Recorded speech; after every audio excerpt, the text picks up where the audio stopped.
Assalamualaikum warahmatullahi wabarakatuh. Sahabat semua yang dimuliakan Allah, setiap manusia ingin selesai dari masalah hidupnya, ingin segera selesai lunas hutangnya. Tapi entah kenapa hari demi hari masalah tak kunjung selesai, hutang juga tak kunjung lunas. Ada apa gerangan?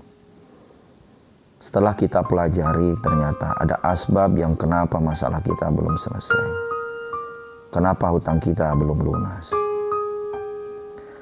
Ada salah satu contoh yang akan kita pelajari supaya kita bisa selesai dari masalah hidup termasuk lunas hutang. Saya umpamakan sebuah handphone. Jika handphone kita mengalami masalah atau rusak atau error atau apapun yang membuat handphone ini tidak berfungsi lagi, apa yang kita lakukan? Apakah kita ngotak-ngatik handphone sampai bisa? Atau kita datang ke counter handphone, kita berikan kepada ahlinya? Apa yang kita lakukan? So pasti kita memberikan ke counter handphone untuk diservis, untuk memberikan kepada ahlinya. Pada saat ke counter handphone tidak begitu saja diperbaiki, counter handphone bilang, kami akan perbaiki kerusakan handphone ini, tapi ada syarat. Apa syaratnya? Biayanya Rp500.000. Perhatikan, apa yang kita lakukan? Apakah kita mencari uang Rp500.000 atau kembali lagi ke rumah ngotak-ngatik handphone sampai handphone kita bisa berjalan dengan baik? Apa yang terjadi Bapak Ibu semua? Kebanyakan manusia ngotak-ngatik itu handphone. Maka sampai hari ini masalah kita belum selesai karena kita mengotak-ngatik handphone kita. Sama dengan kehidupan Bapak Ibu semua. Setiap orang dikasih ujian, dikasih masalah. Sebagaimana firman Allah ada di surat Al-Baqarah 155 sampai 157 yang artinya, Bismillah.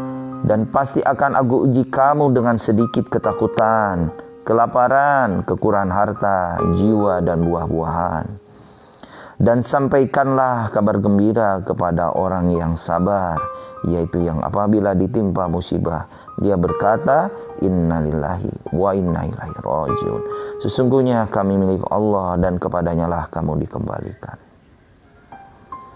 Dan mereka itulah orang-orang yang memperoleh ampunan dan rahmatnya, dan mereka itulah orang-orang yang mendapatkan petunjuk. Sahabat semua yang dimuliakan Allah, pada saat kita punya masalah, apakah kita datang kepada yang memberikan masalah, yaitu Allah, atau kita masih ngotak-ngatik masalah dengan cara kalau punya hutang ya kita cicil dan sebagainya, kita nggak pernah minta kepada Allah. Itulah penyebab kenapa masalah belum selesai, kenapa hutang kita belum selesai. Karena kita tidak melibatkan Allah. Karena kita tidak konsul kepada Allah yang maha tahu segala masalah hidup kita. Datanglah kepada Allah pada saat tahajud. Minta kepada Allah ampunan. Minta kepada Allah rahmat dan hidayahnya. Dan sampaikan bahwasanya kita tidak sanggup menekan masalah ini. Hanya Allah lah yang maha sanggup. Setelah menyampaikan masalah kita kepada Allah, kata Allah, nggak ada yang gratis, ada syarat. Aku bereskan masalahmu seperti hanya counter handphone tadi. Syaratnya apa? Ada di surat Al-Baqarah 45 dan di 153. Bismillah. Dan mintalah pertolongan kepada Allah dengan sabar dan sholat. Dua itu aja syaratnya. Pertanyaan sahabat semua yang lagi mendengarkan motivasi ini, apakah Anda hari ini sudah khusyuk dalam sholatnya? Sudahkah Anda sholat tepat waktu? Sudahkah Anda merasa sholat Anda diterima oleh Allah? Belum tentu. Yang kedua, apakah Anda disebut orang yang sabar? Apa itu sabar? Sabar itu bukan diam. Sabar itu tatkala Anda bisa sedekah pol-polan, tatkala Anda bisa sedekah 50%-nya. Sabar itu tatkala kita menyerahkan semua masalah kepada Allah. Ya Allah, aku ikhlas, aku sabar, aku menerima semua ini atas izin-Mu. Ucapkan setiap ada masalah dalam hidup kamu. Bukalah Al-Quran. Apa itu sabar? Itu sabar tatkala sahabat semua ada masalah membaca Quran. Tatkala ada masalah membaca istighfar. Tatkala ada masalah ambil sholat sunnah. Minta ampun, sholat taubat, bersujud kepada Allah. Apa itu sabar? Tatkala ditimpa musibah dia berkata innalillahi wa inna ilaihi raji'un. Apa itu sabar? Tatkala ada masalah dia minta doa restu orang tua, dia minta doa pada orang. Apa itu sabar? Tatkala ada masalah Anda datang ke panti asuhan. Apa itu sabar? Anda mau berdakwah berjihad. Apa itu sabar? Anda peduli dengan yatim dan orang lemah.